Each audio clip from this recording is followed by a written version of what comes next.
ମୁଁ ଆଜି ବହୁତ ଖୁସି ଆପଣମାନଙ୍କୁ ପ୍ରଭୁଙ୍କ ବାକ୍ୟରୁ କିଛି ଉତ୍ତମ ବିଷୟ ଜଣାଇବା ପାଇଁ। ଆପଣମାନଙ୍କ ପାଖରେ ଯଦି କିଛି ପ୍ରଶ୍ନ ଅଛି, ପ୍ରଶ୍ନ ଏଭଳି ହେଇପାରେ ଯେ କ'ଣ ମୁଁ ପ୍ରଭୁଙ୍କ ନିକଟକୁ ଯିବାର ଯୋଗ୍ୟ ଅଟେ? କ'ଣ ମୋ ପାଖରେ ଏଭଳି କିଛି ଗୁଣ ଅଛି ଯାହା ପ୍ରଭୁ ଦେଖି ମୋତେ ପସନ୍ଦ କରିବେ କିମ୍ବା ମୋତେ ଗ୍ରହଣ କରିବେ?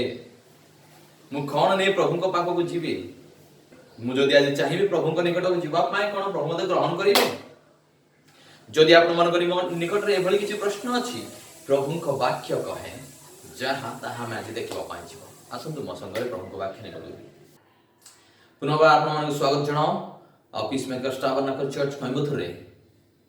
ଆଜିର ବାକ୍ୟର ଗଭୀରତା ଜାଣିବାନି ମୋତେ ଚାଲନ୍ତୁ ମୋ ସହିତ ଆପଣମାନେ ଖୋଲନ୍ତୁ ଆଦି ପୁସ୍ତକ 4 ପର୍ବର 1 ପଦରୁ କିଛି ଅଂଶ ଆମେ ପାଠ କରିବାକୁ ଯିବା। ଅନନ୍ତର ଆଦମ ଆପଣା ଭାର୍ଯ୍ୟା ହବାଙ୍କର ସହବାସ କରନ୍ତି।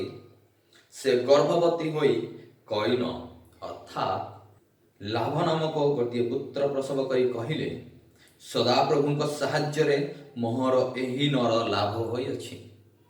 ଏଥିଉତାରୁ ସେ ହେବଲ ଅର୍ଥାତ୍ ଅସ୍ଥାୟୀ ନାମକ ତାହାର ସହୋଦରକୁ ପ୍ରସବ କଲେ। ହେବଲ ମେଷପାଳକ ଓ କଇନ କୃଷକ ଥିଲେ। ସମୟାନୁକ୍ରମେ କଇନ ସଦାପ୍ରଭୁଙ୍କ ଉଦ୍ଦେଶ୍ୟରେ ଭୂମିତ୍ପନ୍ନ ଫଳ ଆଣି ଉତ୍ସର୍ଗ କଲେ। ଆଉ ହେବଲ ମଧ୍ୟ ନିଜ ପଲର ପ୍ରଥମ ଜାତ କେତେକ ପଶୁ ଓ ସେମାନଙ୍କ ମେଦ ଉତ୍ସର୍ଗ କଲେ। ସଦାପ୍ରଭୁ ହେବଲଙ୍କୁ ଓ ତାଙ୍କର ନୈବେଦ୍ୟକୁ ଗ୍ରାହ୍ୟ କଲେ।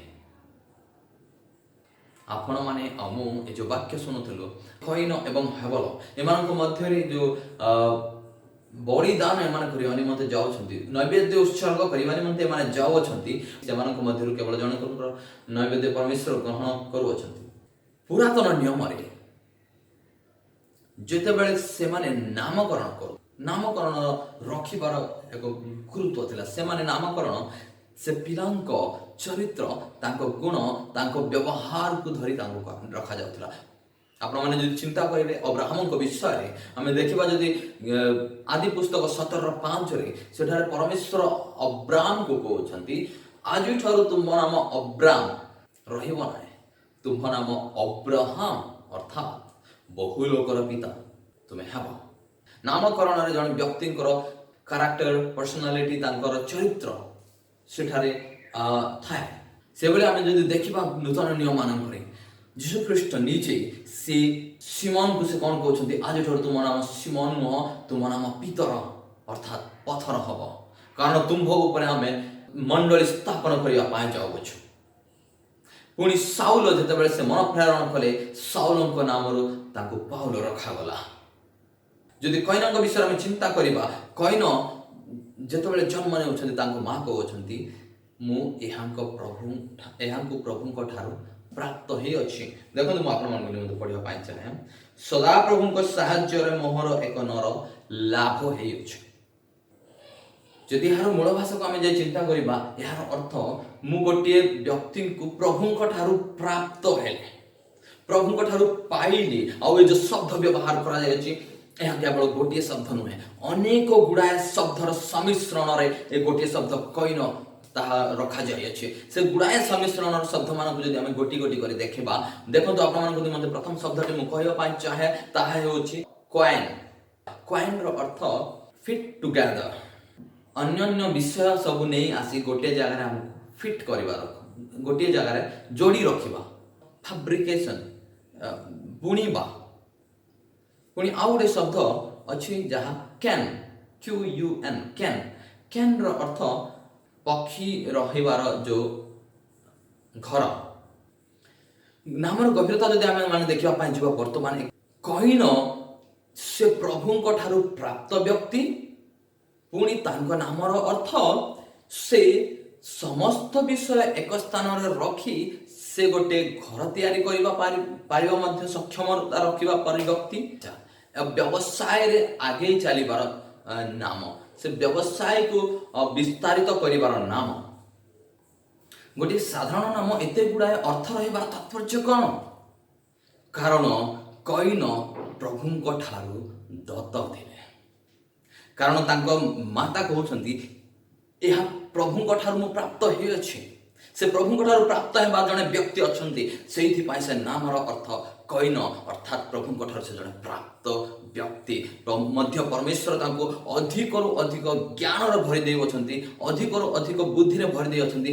ସେଇଥିପାଇଁ ସେ କୃଷି କାର୍ଯ୍ୟ କରୁଅଛନ୍ତି। ଆଉ କୃଷି କାର୍ଯ୍ୟ କରିବା ଅର୍ଥ କୃଷି ବିଜ୍ଞାନ ଯାହା ଆମେ କହୁଅଛୁ, କେଉଁ ସମୟରେ କିଭଳି କୃଷି କାର୍ଯ୍ୟ କରିବା ଦରକାର, କେଉଁ ସମୟରେ କ'ଣ ବୁଣିବା ଦରକାର, କେଉଁ ସମୟରେ କାଟିବା ଦରକାର, କେଉଁ ସମୟରେ ଆମେ ଜଳ ସିଞ୍ଚିବା ଦରକାର, ଏ ସମସ୍ତ ବିଷୟର ଜ୍ଞାନ କଇନଙ୍କ ପାଖରେ ଅଛି।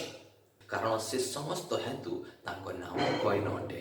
କଇନ ଏକ ସାଧାରଣ ନାମ କଇନକୁ ଦିଆଯାଏ ନାହିଁ। କଇନ ଲାଭ, ସେ ନାମରେ ଗୁଡ଼ାଏ ଲାଭ ଅଛି, ସେ ନାମରେ ଗୁଡ଼ାଏ କାର୍ଯ୍ୟ ହେଉଅଛି। ସେହିଭଳି ଯଦି ଆମେମାନେ ଚିନ୍ତା କରିବା ପାଇଁ ଯିବା ଏବଂ ହେବଲଙ୍କ ବିଷୟରେ, ହେବଲଙ୍କର ନାମର ଅର୍ଥ ତାଙ୍କ ମା କିଛି ଦେଇନାହାନ୍ତି। ତାଙ୍କ ମା କହିନାହାନ୍ତି ମୁଁ ଆଉ ଗୋଟେ ପୁତ୍ର ଜାତ କଲି ତେଣୁ ତାଙ୍କ ନାମ ମୁଁ ହେବଲ ଦେବି, ଏସବୁ ବିଷୟ ସେ କିଛି କହିନାହାନ୍ତି। କିନ୍ତୁ ତାଙ୍କ ନାମ ସେ ହେବଲ ରଖିଲେ। ହେବଲଙ୍କ ନାମ ଆମେ ଶୁଣୁ ଶୁଣୁ ଆମେ ତ ଜାଣିପାରିବା ନା, ହଁ ବାକ୍ୟରେ ଲେଖା ଅଛି ହେବଲର ଅର୍ଥ ଅସ୍ଥାୟୀ। କିନ୍ତୁ ସେ ହେବଲର ନାମର ଆଉ କିଛି ଯଦି ଆମେ ଗଭୀରତା ମଧ୍ୟକୁ ଯିବା, ଆମେ ଜାଣିପାରିବା ହେବଲର ନାମ କେବଳ ଅସ୍ଥାୟୀ ନୁହଁ, ସେ ଅସ୍ଥାୟୀ ହେବାର କାରଣ କ'ଣ ଆମେ ତାହା ବୁଝିପାରିବା। ଏବ୍ରି ଭାଷାରେ ହାବାଲ ଲେଖା ଅଛି ହେବଲର ନାମକୁ। ହାବାଲର ଅର୍ଥ କୁହୁଡ଼ି, ଯେଉଁ କୁହୁଡ଼ି ଦିନରେ ସକାଳୁ ଆସିବ ଏବଂ ସନ୍ଧ୍ୟା ପୂର୍ବରୁ ଚାଲିଯିବ। ସେ କୁହୁଡ଼ି ସୂର୍ଯ୍ୟ ଉଠିବା ପୂର୍ବରୁ ସେ ଚାଲିଯିବ। ସେଭଳି କୁହୁଡ଼ିର ଅର୍ଥ ହେଲା ହାବାଲ। ଯେଉଁ ଥଣ୍ଡା ସମୟରେ ଯଦି କିଛି କହିବା, ମୁହଁରୁ କିଛି ବାଷ୍ପ ବାହାରେ, ସେ ବାଷ୍ପ ହେଉଛି ହାବାଲ। ସେପଟ କଇନଙ୍କ ନାମର ଅର୍ଥ ଜଣେ ପ୍ରଭୁଙ୍କ ଠାରୁ ପ୍ରାପ୍ତ ବ୍ୟକ୍ତି, ଜ୍ଞାନ ଓ ବୁଦ୍ଧିରେ ପ୍ରାପ୍ତ ହେବା ବ୍ୟକ୍ତିର ଅର୍ଥ ସେ ସମସ୍ତ ବିଷୟରେ ଆଇଡିଆ ବା ସମସ୍ତ ବିଷୟରେ ଜାଣୁଥିବା ବ୍ୟକ୍ତିଙ୍କର ଗୋଟେ ନାମର ଅର୍ଥ। କିନ୍ତୁ ଏପଟ ହାବାଲର ଅର୍ଥାତ୍ ଶୂନ୍ୟ। ଆମେ ଯଦି ଉପଦେଶକରେ ପଢିବା ସମସ୍ତ ବିଷୟ ଅସାର, ସେ ଅସାରର ଅର୍ଥ ଯାହା, ହାବାଲର ଅର୍ଥ ଏବ୍ରି ଭାଷାରେ ପ୍ରକୃତ ବାଇବଲ ଯେଉଁ ଭାଷାରେ ଲେଖା ହେଇଥିଲା ସେହି ଗୋଟିଏ ଅର୍ଥ ଲେଖାଯାଇଛି, ସେହି ଗୋଟିଏ ୱାର୍ଡ ବ୍ୟବହାର କରାଯାଇଛି, ସେହି ଗୋଟିଏ ଶବ୍ଦ ବ୍ୟବହାର କରାଯାଇଛି ହାବେଲ। ଏ ହେବଲ ବା ହାବାଲର ଅର୍ଥ ଅସାର, ଶୂନ୍ୟ, ଭ୍ୟାନିଟି, କିଛି ନୁହଁ, ଖାଲି, ଅସ୍ଥାୟୀ ଯାହା ବାକ୍ୟରେ ଲେଖା ଅଛି, ମଧ୍ୟ କୁହୁଡ଼ି ଯାହା ସକାଳୁ ଆସେ ସୂର୍ଯ୍ୟ ଉଠିବା ପୂର୍ବରୁ ସେ ଚାଲିଯାଏ, ଯାହା ବାଷ୍ପ ଅତି ଭୋର ସକାଳୁ ଆସିବ କିଛି ସମୟ ପରେ ଉଡ଼ି ଚାଲିଯାଏ। ହିତୋପଦେଶର 21:6 ଯଦି ଆମେ ଦେଖିବା, ଦେଖନ୍ତୁ ମୋ ସହିତ ଆପଣମାନେ, ମିଥ୍ୟାବାଦୀ ଓଷ୍ଠ ଦ୍ୱାରା ପ୍ରାପ୍ତ ଧନ ଏଣେ ତେଣେ ଚାଳିତ ବାଷ୍ପ ତୁଲ୍ୟ, ଯେଉଁମାନେ ତାହା ଅନ୍ୱେଷଣ କରନ୍ତି ସେମାନେ ମୃତ୍ୟୁ ଅନ୍ୱେଷଣ କରନ୍ତି। ଏଠି ଯେଉଁ ବାଷ୍ପ ତୁଲ୍ୟ ବୋଲି ଯେଉଁ ଶବ୍ଦ ବ୍ୟବହାର କରାଯାଇଅଛି ଓଡ଼ିଆରେ, ଆମକୁ ଓଡ଼ିଆ ତ ହେବଲ ବୋଲି ଲେଖା ହେଇନି, କିନ୍ତୁ ଏବ୍ରି ଭାଷାରେ ଯେଉଁ ହେବଲଙ୍କ ନାମରେ ଯାହା ହାବାଲ ବ୍ୟବହାର କରାଯାଇଅଛି ସେହି ଶବ୍ଦ ଏଠାରେ ମଧ୍ୟ ବ୍ୟବହାର କରାଯାଇଅଛି। କୁହାଯାଉଅଛି ସେ ହାବାଲ ସଦୃଶ୍ୟ, ସେ ହେବଲ ସଦୃଶ୍ୟ ଉଡ଼ିଯିବ, ବାଷ୍ପ ତୁଲ୍ୟ ଉଡ଼ିଯିବ, ଅଧିକ ସମୟ ରହିପାରିବ ନାହିଁ, ଅଧିକ ଦିନ ରହିପାରିବ ନାହିଁ। ଦେଖନ୍ତୁ କେତେ ଭୟଙ୍କର ଫରକ ଅଛି, କେତେ ବଡ଼ ଫରକ ଅଛି କଇନଙ୍କ ଜୀବନ, କଇନଙ୍କ ନାମ ମଧ୍ୟରେ ଏବଂ ହେବଲଙ୍କ ନାମ ମଧ୍ୟରେ। ହେବଲ ଜଣେ ଅସ୍ଥାୟୀ, ଅତି କମ୍ ସମୟରେ ସେ ଚାଲିଯିବ। ଆମମାନେ ଗୀତ ସଂଗୀତର ମଧ୍ୟ ଅନେକ ଗୁଡ଼ାଏ ଜାଗାରେ ସେହି ଶବ୍ଦ ହିଁ ବ୍ୟବହାର କରାଯାଇଛି। ହାବାଲ ଯାହା ହେବଲ 39:5 ଏବଂ 11, 78:33, 94:11 ଏବଂ 144:4, ଏ ସମସ୍ତ ବିଷୟରେ ଯଦି ଆମେ ଦେଖି ଚାଲିବା, ସେଠାରେ ଲେଖା ଅଛି ମନୁଷ୍ୟର ଜୀବନ ସାଧାରଣ ବାଷ୍ପତୁଲ୍ୟ ମାତ୍ର। ଆଉ ଯେଉଁ ସାଧାରଣ ବାଷ୍ପତୁଲ୍ୟ ମାତ୍ରର ଅର୍ଥ ହେବଲ। ଆୟୋବ ପୁସ୍ତକରେ ଆୟୋବ କହୁଛନ୍ତି ମୋର ଜୀବନ ଗୋଟିଏ ସାଧାରଣ ବାଷ୍ପତୁଲ୍ୟ ଅଟେ। ହେବଲ ଜଣେ ମେଷପାଳକ ଥିଲେ। ଆଉ ମେଷପାଳକର ଅର୍ଥ, ମେଷପାଳକର ଯେଉଁ କାର୍ଯ୍ୟ ମେଷପାଳକର ଯେଉଁ ମେଷ ଛଡ଼ାଇବା ଲୋକମାନଙ୍କର ଯେଉଁ ସ୍ଥିତି ବା ସେମାନଙ୍କର ସ୍ଥାନ କେଉଁ ଜାଗାରେ ଆପଣମାନେ ଅତି ଭଲ ଭାବରେ ଜାଣିଅଛନ୍ତି।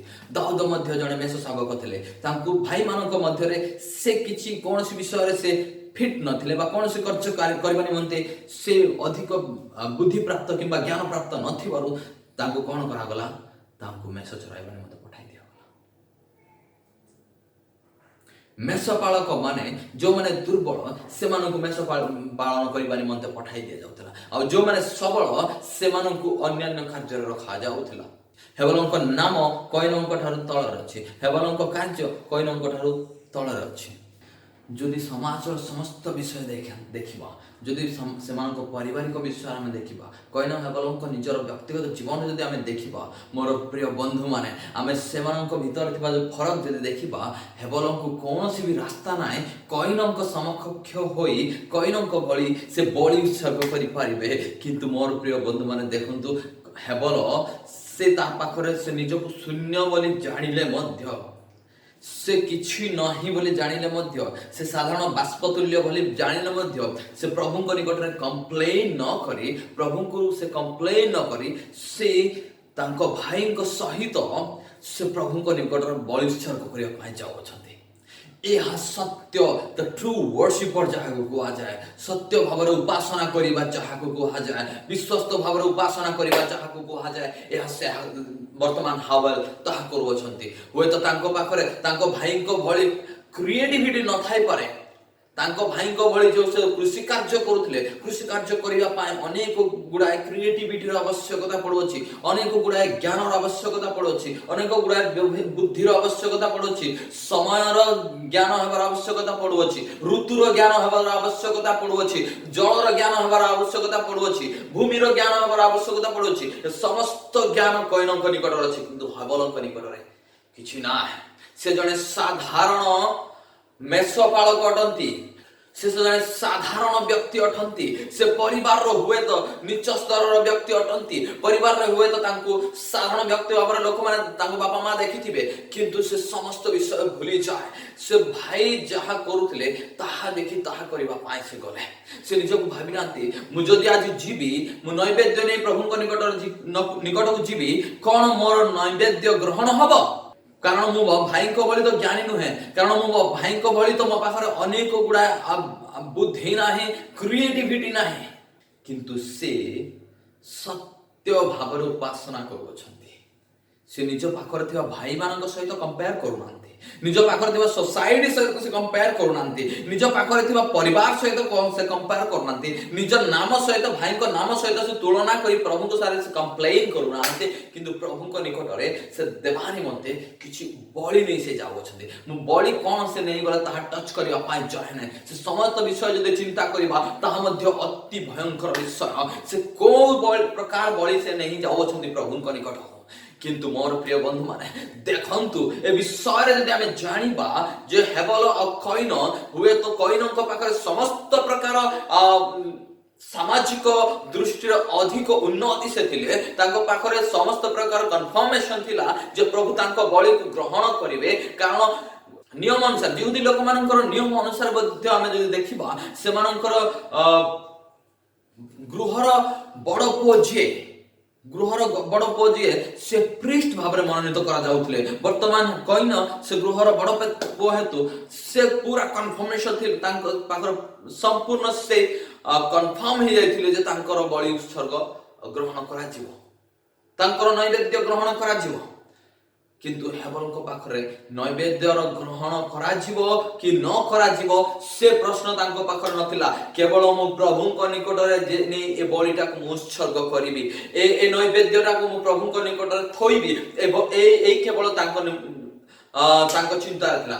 ଏହି କେବଳ ବିଶ୍ୱାସର ସହିତ ଏହି ଆଶା କେବଳ ନେଇ ବର୍ତ୍ତମାନ ହେବଲ ବଳି ଉତ୍ସର୍ଗ କରୁଅଛନ୍ତି, ବର୍ତ୍ତମାନ ହେବଲ ନୈବେଦ୍ୟ ଉତ୍ସର୍ଗ କରୁଅଛନ୍ତି, ଆଉ ପ୍ରଭୁ ତାଙ୍କ ନୈବେଦ୍ୟକୁ ଗ୍ରହଣ କରୁଅଛନ୍ତି। ଯଦି ଆମେ ସେମାନଙ୍କ ନାମ ବିଷୟରେ ଚିନ୍ତା କରିବା, ପୁନର୍ବାର ଆପଣମାନଙ୍କୁ ମନେ ପକାଇ ଦିଏ, ସେମାନଙ୍କ ନାମ କଇନର ଅର୍ଥ ଯେ ପ୍ରଭୁଙ୍କ ଠାରୁ ପ୍ରାପ୍ତ ବ୍ୟକ୍ତି ଅଟନ୍ତି। କିନ୍ତୁ ହେବଲ ଜଣେ ଶୂନ୍ୟ ବ୍ୟକ୍ତି, ବର୍ତ୍ତମାନ ପ୍ରଭୁଙ୍କୁ ସେ ଯାହା ଦେଉଅଛନ୍ତି ପ୍ରଭୁ ତାଙ୍କ ଠାରୁ ପ୍ରାପ୍ତ ହେଉଅଛନ୍ତି। ଆପଣମାନେ ଭାବିଛନ୍ତି ଦେଖନ୍ତୁ, ଆପଣମାନେ ବର୍ତ୍ତମାନ ଦେଖନ୍ତୁ ସେ ଡିଫରେନ୍ସ କୁ, ସେ ଫରକଟାକୁ ଦେଖନ୍ତୁ। କଇନ ପ୍ରଭୁଙ୍କ ଠାରୁ ପ୍ରାପ୍ତ ଆଉ ହେବଲଙ୍କୁ ପ୍ରଭୁ ଗ୍ରହଣ କରୁଅଛନ୍ତି। ପ୍ରାପ୍ତ ହେବା ପ୍ରଭୁଙ୍କ ଠାରୁ କଣ ତାହା ବଡ ବିଷୟ ନୁହଁ। ପ୍ରଭୁ ଆମମାନଙ୍କୁ କୌଣସି ଜ୍ଞାନ ଦେଇଅଛନ୍ତି ତାହା ବଡ ବିଷୟ ନୁହଁ। କୋଉ କୋଉ ଟ୍ୟାଲେଣ୍ଟ ଆମମାନଙ୍କ ପାଖରେ ଅଛି ପ୍ରଭୁଙ୍କ ଠାରୁ ତାହା ବଡ ବିଷୟ ନୁହଁ। କାହା କାହା ଆମେ କଣ ବିଷୟ ଆମେ କରିପାରିବା ତାହା ବଡ ବିଷୟ ନୁହଁ। କିନ୍ତୁ ପ୍ରଭୁଙ୍କ ନିମନ୍ତେ ଆମେ ଯାହା କରୁ ପ୍ରଭୁ ତାହା ଗ୍ରହଣ କରୁଅଛନ୍ତି କି ନାହିଁ ତାହା ସବୁଠାରୁ ମହାନ ବିଷୟ ମୋର ପ୍ରିୟ ବନ୍ଧୁ ମାନେ। ପ୍ରଭୁ ଆମମାନଙ୍କର ଯୋଉ ନୈବେଦ୍ୟ ତାହା ଗ୍ରହଣ କରୁଅଛନ୍ତି କି ନାହିଁ ତାହା ସବୁଠାରୁ ମହାନ ବିଷୟ ମୋର ପ୍ରିୟ ବନ୍ଧୁ ମାନେ। ଆମେ ମାନେ ରୋମିଓ 12 ପର୍ବରେ ଯଦି ଦେଖିବା ଆମମାନଙ୍କ ନିଜ ନିଜକୁ କଣ କରିବା, ସୁଗ୍ରାହ୍ୟ ଓ ନିଖୁନ୍ତ ବଳି ସ୍ୱରୂପ ପ୍ରଭୁଙ୍କ ନିକଟରେ ଆମେ ଅର୍ପଣ କରିବା। ଆମମାନଙ୍କର ବଳି ଯୋଉ ଆମେ ପ୍ରଭୁଙ୍କ ନିକଟରେ ଦେବା, ରୋମୀ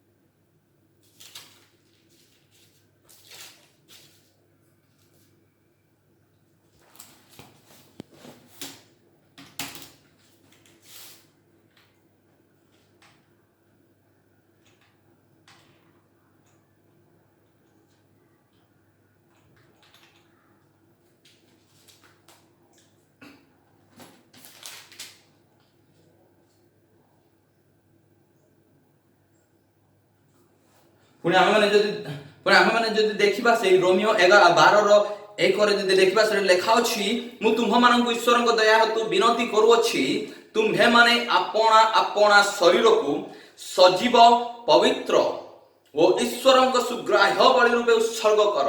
ଏହା ତ ତୁମ୍ଭମାନଙ୍କର ଯୁକ୍ତିଯୁକ୍ତ ଉପାସନା। ଆମ୍ଭମାନଙ୍କର କଣ ଟ୍ୟାଲେଣ୍ଟ ଅଛି, ଆମମାନଙ୍କ ମଧ୍ୟରେ କଣ ଦକ୍ଷତା ଅଛି, ଆମମାନଙ୍କ ମଧ୍ୟରେ କଣ ବୁଦ୍ଧି ଅଛି, ଆମେ କଣ କରିପାରିବା, ଆମେ କଣ କ୍ରିଏଟିଭିଟି କରିଅଛୁ ତାହା ନେଇ ଯିବା ନୁହଁ। କିନ୍ତୁ ଆମମାନଙ୍କ ଶରୀରକୁ ଆମମାନଙ୍କୁ ପବିତ୍ର ସଜୀବ ସୁଗ୍ରାହ୍ୟ ବଳି ରୂପେ ପରମେଶ୍ୱରଙ୍କ ନିକଟକୁ ନେବା, ତାହା ହେଉଛି ଯୁକ୍ତିଯୁକ୍ତ ଉପାସନା। ବର୍ତ୍ତମାନ କଇନ ଯେତେବେଳେ ପ୍ରଭୁଙ୍କ ନିକଟକୁ ନେଇ ଆସୁଅଛନ୍ତି ସେ ପୁରା କନଫର୍ମ ହେଇଯାଇଥିଲେ ଯେ ମୋ ପାଖରେ ଏମିତି ଏବିଲିଟି ଅଛି, ମୋ ନାଁ ହିଁ ଅତି ବଡ଼ ନାଁ, ପୁରାତନ ନିୟମର ସବୁଠାରୁ ଅତି ସୁନ୍ଦର ନାମମାନଙ୍କ ମଧ୍ୟରୁ ଗୋଟେ ନାମ ପ୍ରାପ୍ତ ହେଉଥିବା କଇନ, ସେ କେବେ ଯେତେବେଳେ ସେ ପରମେଶ୍ୱରଙ୍କ ନିକଟକୁ ଯାଉଅଛନ୍ତି ତାଙ୍କର ଚିନ୍ତା ହେଇଥିବ ଯେ ପ୍ରଭୁ ନିଶ୍ଚୟ ମୋର ବଳି ଗ୍ରହଣ କରିବେ, କାରଣ ମୁଁ ଜ୍ଞାନ ଓ ବୁଦ୍ଧି ଓ ସମସ୍ତ ପ୍ରକାର ଚତୁରତାରେ ପରିପୂର୍ଣ୍ଣ। କିନ୍ତୁ ପରମେଶ୍ୱର ହୃଦୟ ଦେଖିବା ପରମେଶ୍ୱର ହେଇଥିବାରୁ ସେ ହେବଲଙ୍କର ବଳିକୁ ଗ୍ରହଣ କରୁଅଛନ୍ତି। ଯେତେବେଳେ ସେଦିନ ଫାରୁସି ଏବଂ କରଗ୍ରାହୀ ମନ୍ଦିରରେ ସେମାନେ ପ୍ରାର୍ଥନା କରୁଥିଲେ, ଫାରୁସି ନିଜର ସମସ୍ତ ବିଷୟ ସେ କହୁଅଛନ୍ତି, ମୁଁ ଉପବାସ କରେ, ମୁଁ ପ୍ରାର୍ଥନା କରେ, ମୁଁ ବାକ୍ୟ ପଢେ, ବାକ୍ୟର ଗଭୀରତା ମୁଁ ଜାଣିଅଛି, ମୁଁ ଟାଏଚ ଦିଏ, ମୁଁ ଦଶମାଂଶ ଦିଏ, ମୁଁ ସବୁ କିଛି କରେ।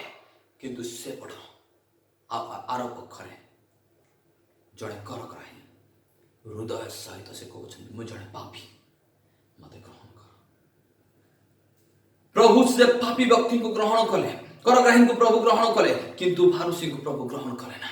ମୋର ପ୍ରିୟ ବନ୍ଧୁ ମାନେ, ଆପଣ ମାନେ ଆଉ ମୁଁ ଯେତେବେଳେ ଆମେ ନିଜକୁ ଦେଖିବା, ଆମ ସମାଜକୁ ଯଦି ଦେଖିବା, ଆମ ଭାଇ ଭଉଣୀ ମାନଙ୍କୁ ଯଦି ଦେଖିବା, ଆମ ପରିବାର ମାନଙ୍କୁ ଦେଖିବା, ହୁଏତ ଆମ ମାନେ ଅତି ତଳରେ ରହିବା ବ୍ୟକ୍ତି, ହୁଏତ ଆମ ମାନଙ୍କୁ ସେଭଳି ଜ୍ଞାନ ନାହିଁ ଆମମାନଙ୍କ ଭାଇମାନଙ୍କ ପାଖରେ ଯୋଉ ଜ୍ଞାନ ଅଛି, ହୁଏତ ଆମ ମାନଙ୍କୁ ସେଭଳି ବୁଦ୍ଧି ନାହିଁ ଆମମାନଙ୍କ ସାଙ୍ଗମାନଙ୍କ ପାଖରେ ଯୋଉ ବୁଦ୍ଧି ଅଛି, କିନ୍ତୁ ପରମେଶ୍ୱର ଚାହାନ୍ତି କିଛି ନଥିଲେ ମଧ୍ୟ ପ୍ରଭୁଙ୍କ ନିକଟକୁ ଆମେ ବିଶ୍ୱସ୍ତତାର ସହିତ ସତ ହୃଦୟ ନେଇ ଆମେ ଯାଉ। ଏ ଦୁଇ ଭାଇଙ୍କ ମଧ୍ୟରେ ଯେତେବେଳେ ମାନେ ପ୍ରଭୁଙ୍କ ନିକଟକୁ ନେଇ ଯାଉଅଛନ୍ତି ବଳିତ୍ସର୍ଗ କରିବା ପାଇଁ, ସାନ ଭାଇଙ୍କ ମଧ୍ୟରେ ଗୁଡ଼ାଏ ପ୍ରଶ୍ନ ଉଠିଥାଇପାରେ। କଣ ପ୍ରଭୁ ମୋର ବଳି ଗ୍ରହଣ କରିବେ କି? କଣ ମୁଁ ବଳି ନେବାର ଯୋଗ୍ୟ କି? ମୁଁ ତ ଜଣେ ଶୂନ୍ୟ, ମୁଁ ତ ଜଣେ ଖାଲି ବ୍ୟକ୍ତି, ମୁଁ ଜଣେ ବାଷ୍ପ ସଦୃଶ୍ୟ ଲୋକ, ମୁଁ ତ ଜଣେ ଅସ୍ଥାୟୀ, କଣ ପ୍ରଭୁ ମତେ ଗ୍ରହଣ କରିବେ କି? କିନ୍ତୁ ପ୍ରଭୁ ଏହି ବ୍ୟକ୍ତିଙ୍କର ବଳି ଗ୍ରହଣ କଲେ ଯେଉଁ ବ୍ୟକ୍ତି ନିଜକୁ କିଛି ନାହିଁ, ନିଜକୁ ଶୂନ୍ୟ ମନେ କରୁ। କାରଣ ଯୀଶୁଖ୍ରୀଷ୍ଟ ମାଥ୍ୟୁ 11:15 କହୁଅଛନ୍ତି, ଏ ଦୁନିଆର ସମସ୍ତ ଜ୍ଞାନୀ ବୁଦ୍ଧିମାନ ସମସ୍ତଙ୍କୁ ଲଜ୍ଜିତ କରିବା ନିମନ୍ତେ ଯେଉଁମାନେ ଅଜ୍ଞାନ, ଯେଉଁମାନଙ୍କ ପାଖରେ କମ୍ ବୁଦ୍ଧି, ଯେଉଁମାନଙ୍କ ପାଖରେ କିଛି ଜ୍ଞାନ ନାହିଁ, ସେମାନଙ୍କୁ ସେ ବ୍ୟବହାର କରିବେ, ସେମାନଙ୍କୁ ସମସ୍ତ ବିଷୟର ଜ୍ଞାନରେ ଭରିଦେବେ ଏବଂ ଯେଉଁମାନେ ଜ୍ଞାନୀ ପଣ୍ଡିତ ସେମାନେ ଲଜ୍ଜିତ ହେବେ। ଶିଷ୍ୟମାନଙ୍କୁ ଯୀଶୁ ସେମାନଙ୍କୁ ଯେତେବେଳେ ଗ୍ରହଣ କଲେ ସେ ଜ୍ଞାନୀ ପଣ୍ଡିତ ଲୋକମାନଙ୍କୁ ଗ୍ରହଣ କରିନାହାନ୍ତି, କିନ୍ତୁ ଯେଉଁମାନେ ମାଛୁଆ, ଯେଉଁମାନେ ମାଛ ଧରୁଥିଲେ, ଯେଉଁମାନଙ୍କ ପାଖରେ କିଛି ନଥିଲା ସେଭଳି ଦୁର୍ବଳ ବ୍ୟକ୍ତିମାନଙ୍କୁ ସେ ଗ୍ରହଣ କଲେ। ଏହା ହେଉଛି ପ୍ରଭୁଙ୍କର ଅନୁଗ୍ରହ। ପ୍ରଭୁଙ୍କର ଅନୁଗ୍ରହ ମନୁଷ୍ୟର କ'ଣ ଅଛି ତାହା ଦେଖି ସେ କରେ ନାହିଁ, କିନ୍ତୁ ସେ ହୃଦୟ ଦେଖିବା ପରମେଶ୍ୱର। ମୋ ପ୍ରିୟ ବନ୍ଧୁମାନେ, ଯେଉଁମାନେ ଆଜି ମୋତେ ଶୁଣୁଅଛନ୍ତି ମନେ ରଖନ୍ତୁ, ଯଦି ଆପଣମାନେ ଚିନ୍ତା କରୁଥିବେ ମୁଁ ତ କାଲି ଆଜି ପରଦିନ ମୁଁ କେବଳ ମୋବାଇଲରେ ସମୟ ବ୍ୟସ୍ତ କରୁଥିଲି କିମ୍ବା ଅନ୍ୟାନ୍ୟ କାର୍ଯ୍ୟରେ ସମୟ ବ୍ୟସ୍ତ କରୁଥିଲି, ସାଙ୍ଗମାନଙ୍କ ସହିତ ସମୟ ବ୍ୟସ୍ତ କରୁଥିଲି, ମୋ ବ୍ୟବସାୟରେ କେବଳ ସମୟ ବ୍ୟସ୍ତ କରୁଥିଲି, ମୁଁ ଅନ୍ୟାନ୍ୟ କାର୍ଯ୍ୟ କେବଳ ସମୟ ବ୍ୟସ୍ତ କରୁଥିଲି, ମୋ ପାଖରେ ଏତେ ଜ୍ଞାନ ମଧ୍ୟ ନାହିଁ, ବୁଦ୍ଧି ମଧ୍ୟ ନାହିଁ, ମୁଁ କିଛି ଜାଣିନି ଅନେକ ବିଷୟରେ, ମୁଁ କ'ଣ ପ୍ରଭୁଙ୍କ ନିକଟକୁ ଯିବି? କିନ୍ତୁ ପ୍ରଭୁଙ୍କ ନିକଟକୁ ଯିବା ପାଇଁ ଆମମାନଙ୍କୁ ସେ ସମସ୍ତ କୌଣସି ବିଷୟର ଆବଶ୍ୟକତା ନାହିଁ। ଆମମାନଙ୍କ ନାଁ କିଛି ବଡ଼ ନାଁ ରହିବାର କୌଣସି ଆବଶ୍ୟକତା ନାହିଁ। ଆମମାନଙ୍କ ଜ୍ଞାନ କିଛି ଅଧିକ ଜ୍ଞାନ ଥାଉ ତାହା କିଛି ଆବଶ୍ୟକ, ଆମମାନଙ୍କ ଜ୍ଞାନ ଭରପୁର ହେଇଥାଉ ସେସବୁର ଆବଶ୍ୟକତା ନାହିଁ।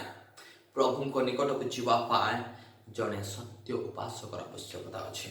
ଜଣେ ସତ୍ୟ ଉପାସକ ଅନ୍ୟମାନଙ୍କୁ ନ ଦେଖି, ନିଜ ପରିବାରକୁ ନ ଦେଖି, ନିଜ ଭାଇ ଭଉଣୀକୁ ନ ଦେଖି, ନିଜ ସମାଜକୁ ନ ଦେଖି, ନିଜ ଚର୍ଚ୍ଚରେ ଥିବା କିମ୍ବା ନିଜ ମଣ୍ଡଳୀରେ ଥିବା ଅନ୍ୟ ବନ୍ଧୁମାନଙ୍କୁ ନ ଦେଖି, ସେମାନଙ୍କ ଭଳି ମୁଁ ବୋଲି ନ ଚିନ୍ତା କରି ପ୍ରଭୁଙ୍କ ନିକଟକୁ ଯିବା ବ୍ୟକ୍ତି ହେଉଛନ୍ତି ସତ୍ୟ ଉପାସକ। ଆଉ ପ୍ରଭୁ ସତ୍ୟ ଉପାସକକୁ କେବେ ବି ସେ ତଳି ଦେବେ ନାହିଁ, ସେ ଗ୍ରହଣ କରିବେ। ହୁଏତ ଆପଣମାନେ ପ୍ରଭୁଙ୍କ ଠାରୁ ପ୍ରାପ୍ତ ହେଇନଥିବେ କିଛି, କିନ୍ତୁ ପ୍ରଭୁ ଆପଣଙ୍କୁ ଗ୍ରହଣ କରିବେ। ହୁଏତ ଆମେ ପ୍ରଭୁଙ୍କ ଠାରୁ କିଛି ଜ୍ଞାନ ପ୍ରାପ୍ତ ହେଇନଥାଉ, କିନ୍ତୁ ଆମେ ଯେତେବେଳେ ପ୍ରଭୁଙ୍କ ନିକଟକୁ ଯାଉ ପ୍ରଭୁ ଆମକୁ ଗ୍ରହଣ କରିବେ। ପ୍ରଭୁ ଆମମାନଙ୍କୁ ପ୍ରେମ କରନ୍ତି। ପ୍ରଭୁଙ୍କ ନିକଟକୁ ଆମେ ଯିବା ଦରକାର। ହେବଲଙ୍କ ଭଳି ଶୂନ୍ୟତା ହେଲେ ମଧ୍ୟ, ପାରିବାରିକ କିଛି ନଥିଲେ ମଧ୍ୟ ସୁହୃଦୟ ସହିତ ଯିବା ତାହା ସେ ଦେଖନ୍ତି। ଦାଉଦଙ୍କ ବିଷୟରେ ଚିନ୍ତା କରିବା ମୋର ପ୍ରିୟ ବନ୍ଧୁମାନେ, ତାଙ୍କ ଭାଇମାନେ ଅଧିକ ହୃଷ୍ଟପୃଷ୍ଟ ଥିଲେ, ତାଙ୍କ ଭାଇମାନେ ତାଙ୍କଠାରୁ ଅଧିକ ବଳବାନ ଥିଲେ, ଜ୍ଞାନରେ ପରିପୂର୍ଣ୍ଣ ଥିଲେ, ପଲିଟିକାଲ ରାଜନୀତି ବିଷୟରେ ସେମାନଙ୍କ ଜ୍ଞାନ ଅଧିକ ଥିଲା, କୂଟନୀତି ବିଷୟରେ ସେମାନଙ୍କ ଜ୍ଞାନ ଅଧିକ ଥିଲା, କାରଣ ସେମାନେ ଆର୍ମି ଭାବରେ କାର୍ଯ୍ୟ କରୁଥିଲେ, ଇସ୍ରାଏଲର ଯେଉଁ ରକ୍ଷକ ଭାବରେ ସେମାନେ କାର୍ଯ୍ୟ କରୁଥିଲେ। କିନ୍ତୁ ଦାଉଦ ସେ ଜଣେ କିଛି ନଥିବା ବ୍ୟକ୍ତି, ସେ ଜଣେ ସାଧାରଣ ମେଷକଲ ଚରାଇବା ବ୍ୟକ୍ତି, କିନ୍ତୁ ପ୍ରଭୁ ସମସ୍ତ ଜ୍ଞାନୀ ଭାଇମାନଙ୍କୁ, ସମସ୍ତ ବଳିଷ୍ଠ ଭାଇମାନଙ୍କୁ, ସମସ୍ତ ବୁଦ୍ଧିରେ ପରିପୂର୍ଣ୍ଣ ଭାଇମାନଙ୍କୁ ଏକ ସାଇଡରେ ରଖିଦେଇ, ଏକ ପକ୍ଷରେ ରଖିଦେଇ ସେ ଦାଉଦଙ୍କୁ ରାଜା କରିବା ନିମନ୍ତେ ନିଷ୍ପତ୍ତି କଲେ। ଦାଉଦଙ୍କୁ ସେ ଗ୍ରହଣ କଲେ।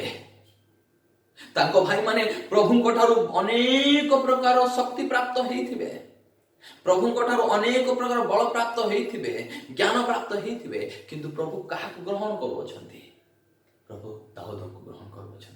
ଆମେ ପ୍ରଭୁଙ୍କ ଠାରୁ କ'ଣ ପାଇଅଛୁ ତାହା ବଡ଼ ବିଷୟ ନୁହଁ, କିନ୍ତୁ ପ୍ରଭୁଙ୍କୁ ଆମେ କ'ଣ ଦେଉଛୁ ତାହା ବଡ଼ ବିଷୟ। ପ୍ରଭୁ ଆମ ଠାରୁ କ'ଣ ଗ୍ରହଣ କରୁଅଛନ୍ତି ତାହା ବଡ଼ ବିଷୟ। ଯଦି ଆମେ ଯୋସେଫଙ୍କ ବିଷୟରେ ଚିନ୍ତା କରିବା, ଯୋସେଫଙ୍କ ଭାଇମାନେ ମଧ୍ୟ ସେମାନେ ଅଧିକ ଶକ୍ତିଶାଳୀ, ତାଠାରୁ ଅଧିକ ସେମାନେ ବୁଦ୍ଧିମାନ ଥିଲେ, କିନ୍ତୁ ଯୋସେଫଙ୍କୁ ପ୍ରଭୁ ଗ୍ରହଣ କଲେ। ତାଙ୍କ ଭାଇମାନେ ତାଙ୍କ ସ୍ୱପ୍ନ ବିଷୟରେ ସେମାନେ ଥଟ୍ଟା ପରିହାସ କରୁଥିଲେ, କାରଣ ଆଙ୍କ ପାଖରେ ତ କିଛି ନାହିଁ, ଆଙ୍କ ପାଖରେ ତ ବୁଦ୍ଧି ନାହିଁ, ଜ୍ଞାନ ମଧ୍ୟ ନାହିଁ, ଏ କ'ଣ ଆମ ଉପରେ କ'ଣ ଏ ରାଜା ହବ? ଆପଣମାନଙ୍କୁ ପୁନର୍ବାର ସେହି ପ୍ରଶ୍ନ ଯେଉଁ ଆମେମାନେ ପ୍ରଥମେ ପଚାରିଥିଲୁ, କ'ଣ ଆମେମାନେ ପ୍ରଭୁଙ୍କ ନିକଟକୁ ଯାଇପାରିବା କି ଆଜି? ହଁ, ପ୍ରଭୁଙ୍କ ନିକଟକୁ ଆମେ ନିଶ୍ଚୟ ଯାଇପାରିବା, କିନ୍ତୁ ଆମମାନଙ୍କର ପାଖରେ ଥିବା ସମସ୍ତ ଜ୍ଞାନ ବୁଦ୍ଧିକୁ ନେଇ ନୁହଁ, ଆମମାନଙ୍କ ହୃଦୟର ପୂର୍ଣ୍ଣତାରୁ, ହୃଦୟର ସନ୍ତୁଷ୍ଟିରୁ। ହୁଏତ ଆମମାନଙ୍କ ପାଖରେ କିଛି ନଥିଲେ ମଧ୍ୟ, ଆମମାନଙ୍କର ସାମାଜିକ ଦକ୍ଷତା ନଥିଲେ ମଧ୍ୟ, ପ୍ରଭୁଙ୍କ ନିକଟରୁ ଶୂନ୍ୟତାର ସହିତ ଆମେ ଯଦି ପ୍ରଭୁଙ୍କ ନିକଟକୁ ଯିବା, ପ୍ରଭୁ ଆମମାନଙ୍କୁ ଗ୍ରହଣ କରିବେ। ପ୍ରଭୁ ଆପଣଙ୍କୁ ମୋତେ ଆଶୀର୍ବାଦ କରନ୍ତୁ। ଆମେନ୍।